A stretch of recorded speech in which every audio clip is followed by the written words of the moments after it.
Chevrolet Cruze de primeira geração.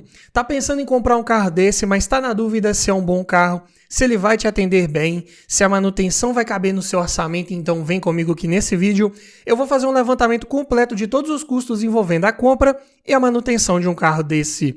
Vamos falar aqui de documentação, seguro, cesta de peças completa, lista de equipamentos, parte mecânica, consumo, pontos positivos e negativos, tudo em detalhes. Então se já gostou do tema, não esquece de deixar aquele like no começo do vídeo para fortalecer o canal, se inscreva se ainda não for inscrito. Eu sou o Paulo Silva e esse é o Bate-Papo Automotivo.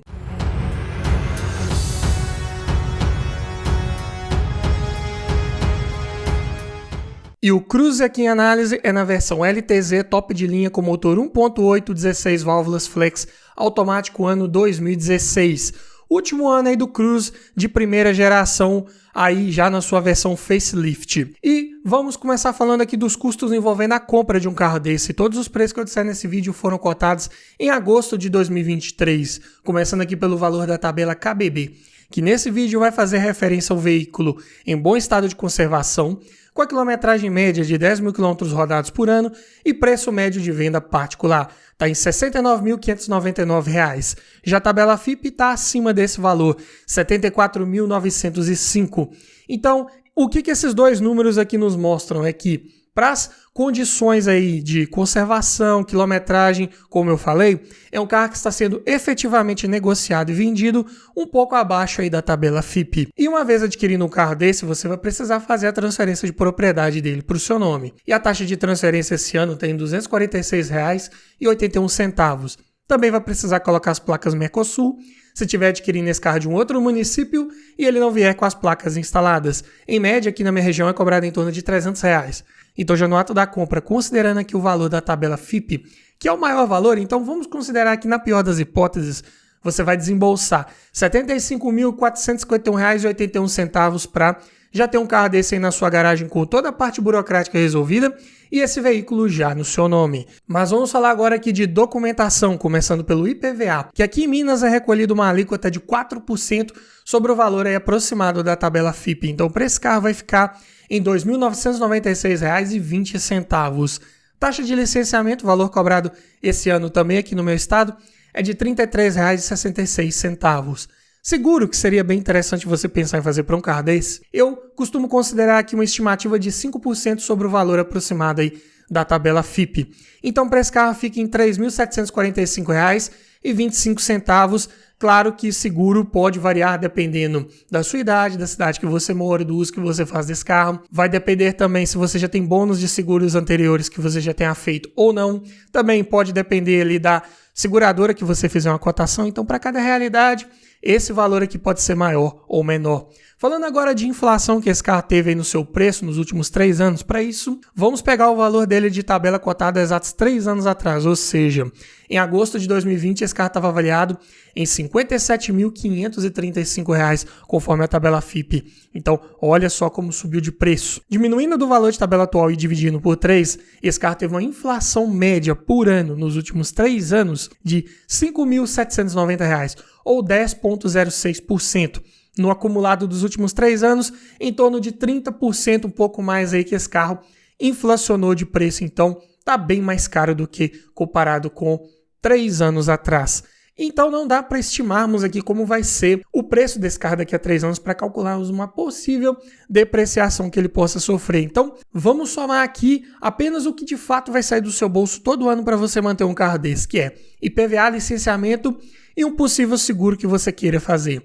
Dessa forma, ele vai te dar uma despesa média anual de R$ 6.775,11, o que dá por mês R$ 564,59 que você tem que separar ali do seu orçamento para manter um carro desse aí na sua garagem com toda a parte de documentação resolvida, IPVA pago. Claro que o IPVA também ele pode variar dependendo do estado que você mora. Em vários outros estados a alíquota é menor, então esse custo também pode ser um pouco menor aí para você. Mas vamos falar agora aqui de manutenção. Como que é a cesta de peças de trocas periódicas preventivas de um Cruze 2016 automático LTZ. Mas antes, eu tenho um recado para você. Tá olhando um carro para comprar, mas está na dúvida se aquele carro foi bem cuidado, se ele foi batido? Quer aprender a avaliar um carro em detalhes? Para isso, eu desenvolvi um e-book completinho com mais de 280 itens de tudo que você precisa observar em um carro e o que você precisa observar para cada um desses itens. Dessa forma, você vai garantir uma compra mais segura, mais técnica e não corre o risco de esquecer nada na hora de avaliar o seu próximo carro. Então, esse e-book vem para te trazer muito mais conhecimento e aumentar muito as suas chances de levar um excelente veículo para sua garagem. Link na descrição. E começando aqui pelo kit de pastilhas de freio dianteiras da Cobrec, ficaram em R$ 191. Já o par de discos de freio dianteiros da Fremax, R$ 448. Kit de velas aqui, genuínas GM, porém fornecidas pela NGK, ficaram em R$ 422 aqui o preço já das 4 velas com composto de irídio, então são velas um pouco mais caras. Pneus, medidas 225, 50-17, pneus largos, perfil baixo, aro grande, naturalmente vão ser pneus mais caros. Aqui eu encontrei os Michelin Primacy 4 por R$ 2.796, já os 4 pneus. Óleo de motor, especificação aqui da Chevrolet, é o 5W30 que atende à norma Dexus 1. E é um motor que pega 4,5 litros com a troca do filtro, então contei 5 litros de um Acedelco 100% sintético APSN Dexus 2, que até excede a exigência mínima ali com relação à tecnologia de aditivos para esse óleo. Viscosidade, claro, 5W30. Ficaram por R$ 312 esses 5 litros. Correia de acessórios encontrei aqui da Gates por R$ 103 aqui, sem tensor incluso, preço só da correia.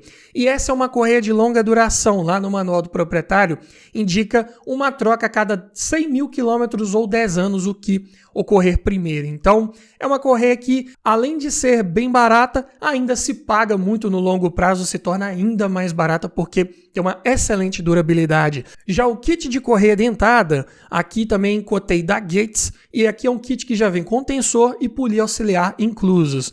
Já é um pouco mais caro, R$ 849. Mas, também conforme o manual do proprietário, é uma correia que você troca ali a cada 90 mil quilômetros ou 9 anos, o que ocorrer primeiro, mesmo sendo um kit mais caro, mas também acaba se pagando no longo prazo. Falando agora dos filtros todos da MAN, começando pelo filtro de ar do motor, R$ 66. Filtro de óleo 45, aqui ele é do modelo refil e já com o O-ring incluso. Filtro de combustível R$ 22, filtro de cabine R$ 29, preços bem acessíveis aí na parte de filtros. Assim como os amortecedores, curiosamente, aqui eu encontrei os 4 da Monroe, modelo A Spectrum, pressurizados a gás. Ficaram em R$ 1.375 para um sedã de porte médio, até relativamente pesado, como vamos ver mais à frente nesse vídeo.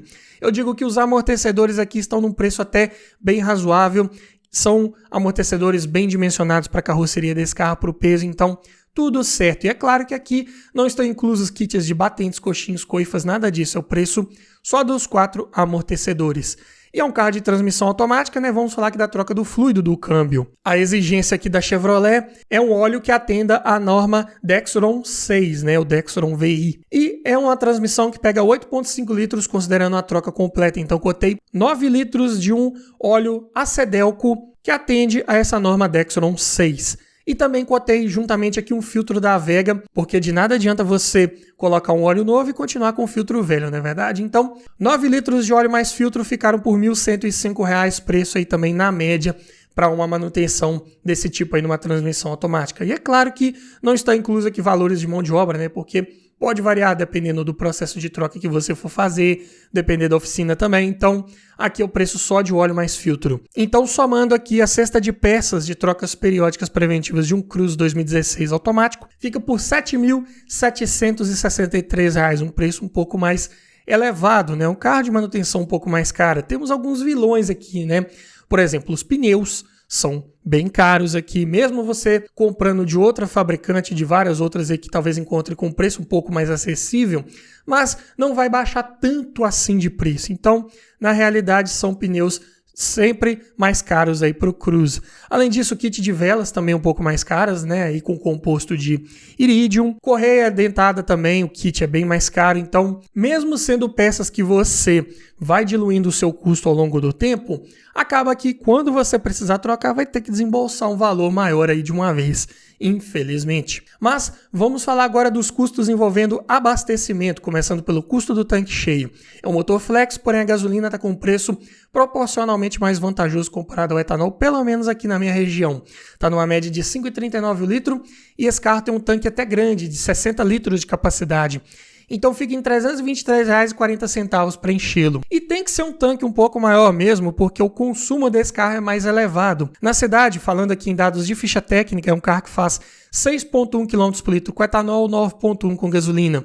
Estrada 7,3 no etanol, 10,8 na gasolina. É claro que na prática, dependendo ali da sua forma de guiar, talvez você consiga uns 11, 11,5 na estrada com gasolina.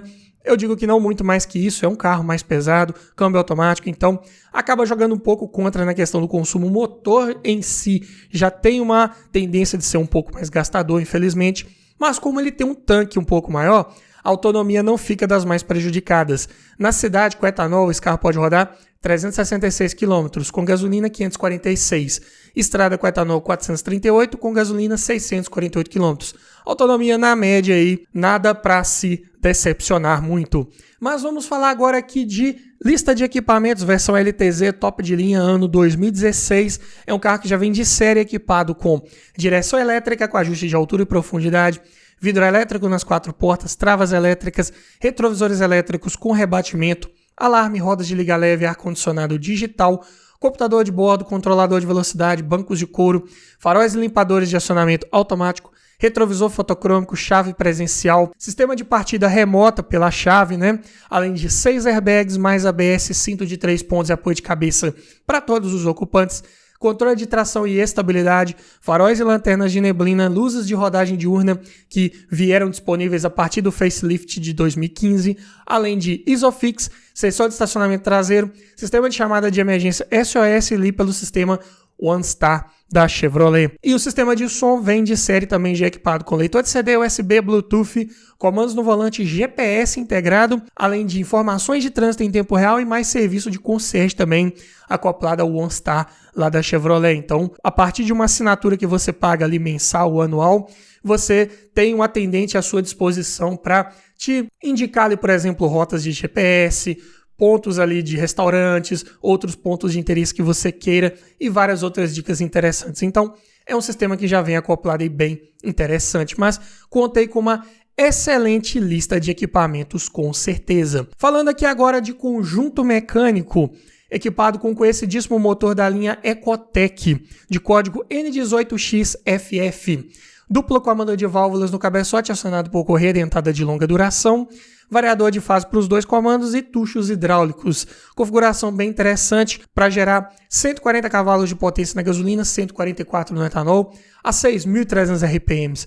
Torque 17,8 kgfm na gasolina, 18,9 a 3.800 RPMs aí para um carro de 1.427 kg, bem pesado, A relação de peso-potência fica em 9,9 kg por cavalo e o 0 a 100 em 10,2 segundos. Então aqui já deu para perceber que é um motor que entrega até bons números de torque, se tratando de 1,8 aspirado, mas num giro um pouco mais elevado. Então tem que esticar um pouco mais as marchas para você ter todo esse desempenho. E como é um carro mais pesado, você acaba andando ali mais com o giro elevado para não perder velocidade, não perder rendimento e fazer uma ultrapassagem mais segura. Então acaba que o consumo fica prejudicado bastante aí com esse tipo de configuração. Observem também a relação de peso-potência ali nos 10 kg por cavalo aproximadamente, apenas na média para entregar um desempenho razoável. Se você colocar passageiros mais porta-malas carregado aí, é um carro que vai tender a ficar ainda um pouco mais lento. Porque também é equipado com um câmbio automático de 6 velocidades, o GF6, acoplado ao motor por conversor de torque, é um câmbio que garante trocas de marcha suaves, sem trancos, passa um bom conforto aí nas viagens, porém é um câmbio que naturalmente já é um pouco mais pesado, rouba um pouco mais de potência do motor ali pelo conversor de torque em algumas situações, então o desempenho acaba ficando ainda um pouco mais prejudicado. E esse câmbio aqui, da linha GF6, aqui nesses Cruz um pouco mais novos, ele já se tornou mais confiável, É bem comum de ver relatos aí nos primeiros Cruz 2012, 13, de quebra de uma peça ali dentro do câmbio chamada de anel mola, que é cara de substituir e a manutenção também para fazer essa substituição também não vai ser barata. Só que isso foi mais comum de ocorrer nos primeiros Cruz ali, 2012, 13, até alguns 2014. Depois disso, a Chevrolet corrigiu esse sistema, colocou um sistema lá mais reforçado para não quebrar em situações aí de uso normal, né, claro. Então, ficou um câmbio que não passa mais por esses problemas aí nos mais novos, mas não dispensa aquela troca periódica preventiva de óleo com filtros como manda o manual do proprietário. Sistema de suspensão simples no McPherson na dianteira, eixo de torção na traseira. Claro que é uma configuração de menor complexidade mecânica, porém ainda assim algumas peças ali de suspensão dianteira principalmente podem ser um pouco mais caras devido ao peso e ao porte desse carro. Sistema de freios a disco nas 4 rodas, sendo ventilados na dianteira, sólidos na traseira, também bem dimensionados para o peso desse carro, o que é ótimo. Direção elétrica de assistência variável, passa bastante conforto em baixas velocidades e bastante segurança em altas velocidades. Então, une aí o melhor dos dois mundos. Porta-malas, 450 litros de capacidade, conta aí com uma capacidade média, se tratando da categoria, mas ainda dá para levar bagagens de todo mundo aí sem maiores dificuldades. Conta também com banco traseiro rebatível e bipartido, caso você queira aumentar um pouco mais essa capacidade de carga. Então, quais são os pontos positivos principais de você pegar um Cruze desse aí 2016, top de linha? Motor até bem resistente, confiável, não tem maiores relatos aí de problemas crônicos graves. Aqui é um motor que também tem boa oferta de peças no mercado, você encontra com certa facilidade, ficou aí por um bom tempo equipando vários veículos aí da categoria, então sem maiores sustos. Claro que os preços de peças aqui não vão ser tão acessíveis, vimos alguns exemplos aqui em números, mas ainda está na média comparado com vários carros da categoria. Desempenho ok, nada além disso. Câmbio também mais confiável, resistente do que os anteriores 2012 e 13, como já expliquei. Boa lista de equipamentos, um dos grandes pontos positivos desse carro. Além de um bom espaço interno para quem vai no banco traseiro, é o mínimo que se espera aí de um sedã médio, né? Capacidade de porta-malas também razoável, aceitável para a categoria. Acabamento também é bom. Boa textura ali do material utilizado no painel central, forros de porta. Bancos também bem confortáveis e é um carro que até foi bem avaliado pelo Lat NCAP de sua época, então bem seguro em caso de colisão. Mas é claro que é um carro que também passa por alguns probleminhas e tem seus pontos de atenção que valem ser citados aqui, né? Por exemplo, tem vários relatos de falha no diafragma ali do motor, né? Um filtro anti-chama, né? Melhor dizendo, que fica ali acoplado à tampa de válvulas, que geralmente apresenta vazamentos e deve ser trocado ali periodicamente quando você também observar esse tipo de problema. Não é uma peça tão cara assim, mas acaba dando defeito com um pouco mais de facilidade. Também é muito comum de observar ruídos no sistema de freios desse carro, ainda mais nas versões automáticas. Farol é de foco simples, então quando você aciona o farol alto, o baixo apaga, então diminui um pouco aquela iluminação ali mais próxima do veículo, diminui um pouco a eficiência, o que não é legal. Consumo de combustível vai ser mais elevado, principalmente nessa versão com câmbio automático. É um carro mais pesado também, com pneus largos. Tudo influencia para esse carro ter um consumo mais elevado. Pneus largos também, de perfil baixo e aro grande, são pneus mais caros que você tem que se preparar quando precisar trocar. Além disso, carro baixo em relação ao solo, raspa com facilidade a frente e o meio ali. Também não é homologado para utilizar reboque traseiro, não dá para puxar uma carretinha, um trailer com esse carro. Tem recalls abertos para esse veículo aí, por exemplo, de filtro de combustível e airbags. Então, se você pegar um carro desse que não tem atendido algum desses recalls, você hoje em dia não consegue nem transferir ele mais para o seu nome. Então, é algo para ficar ligado e também fazer as devidas ressalvas com o vendedor. E esse carro também tem uma falha de segurança, que é o seguinte: você consegue tirar a chave da ignição mesmo com o câmbio fora da posição P. Para quem não sabe, praticamente todos os carros automáticos, você só consegue tirar a chave da ignição quando você coloca a alavanca na posição P. Isso é o certo, porque aí o veículo está ali travado pelo câmbio, além do freio de estacionamento, é claro, né, que você não deve esquecer de acionar, mas o câmbio dá uma segurança a mais para esse veículo não se mover ali inadvertidamente. Porém, esse carro aqui não tem esse sistema de segurança, então mesmo com o câmbio ali em neutro, você consegue tirar essa chave, o que não é recomendável. Então, algo para ficar ligado e ter atenção redobrada quando estiver utilizando um carro desse. Mas me diga você, frente a toda essa análise aqui do Cruze, Você levaria um carro desse para sua garagem? Deixa aqui nos comentários, quero ouvir a sua opinião.